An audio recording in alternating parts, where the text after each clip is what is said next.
Hi, boys and girls.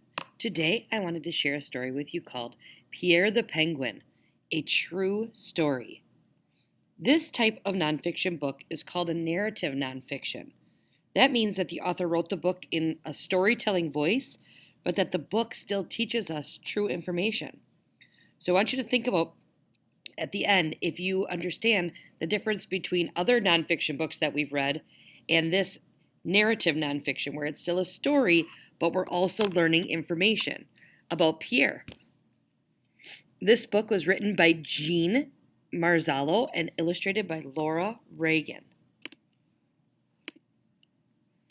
This is the true story of Pierre, a small penguin in a big museum. It is also about the people at the California Academy of Sciences who worked together to help him get through a hard time.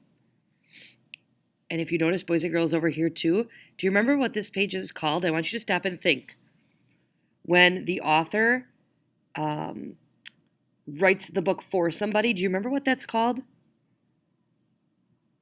Yeah, that's called the dedication page, where they're dedicating the book to someone. 2, Down at the end of African Hall, past statues of animals big and small, there's an aquarium wide and tall, with real-life penguins, 20 in all.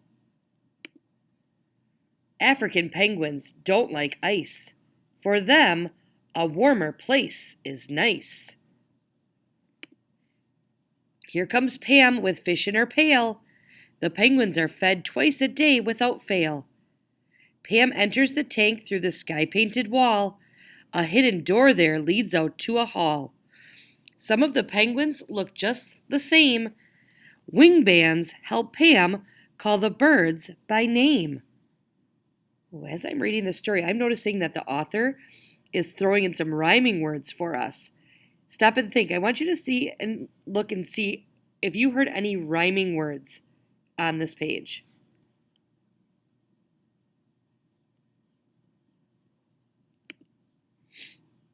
One day, aquatic biologist Pam, observing the penguins, saw one is in a jam. Gently, gently, she examined Pierre. His feathers were gone. His bottom was bare. Pierre was afraid to go for a swim. He'd get too cold if he dived right in. How can I help you? What can I do? Pam had ideas and tried the first two. She tried a heater and the vet prescribed pills, but nothing worked. Pierre shivered still. I'm learning some important information on this page. I learned that two different ideas that Pam used to try and get Pierre back to good health. Can you remember what they were?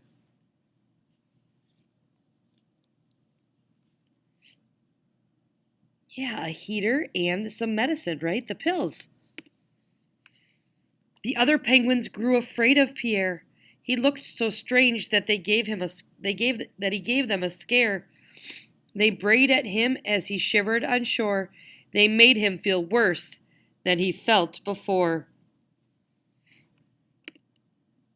One rainy day, biologist Pam came up with a new idea. Shazam! My dog wears a raincoat, she told the vet. Could Pierre wear a wetsuit? The vet said, You bet.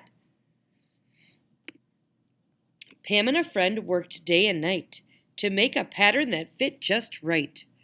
Then a wetsuit was made of neoprene, the tiniest one you've ever seen. Ooh, neoprene, that's a new word for me and for you, right?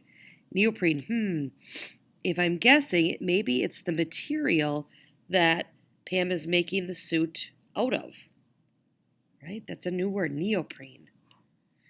Carefully, Pam put on Pierre a wetsuit a featherless penguin could wear.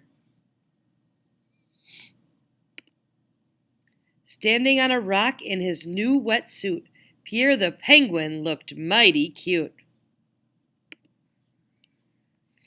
He felt nice and warm, and he wanted to swim. So what did he do? He dived right in. Splash! Whee! Ooh, that's a good action word. Splash and wee. Now Pierre stood proud and tall, and nobody brayed at him at all. 6 weeks went by, and then a surprise. Pam could hardly believe her eyes. Not only was Pierre no longer cold, he had new feathers. Observe and behold. That's another new word, behold.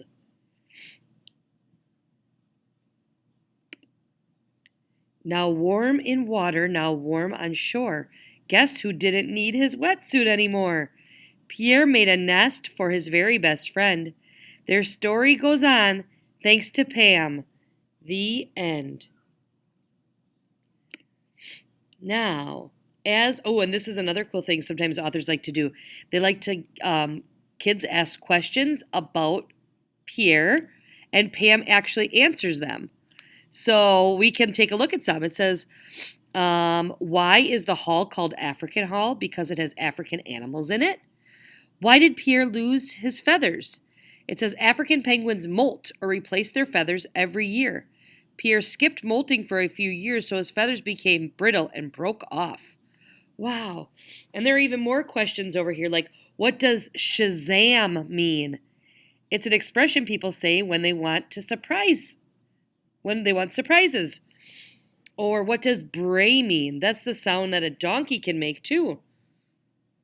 Wow, pretty cool. And also one of those new words that we were learning about is neoprene, a soft rubbery fabric used to make wetsuits. So this author really did a great job of answering those questions that maybe we had at the end of our story. So now I want you to hop back on Seesaw to answer some more questions.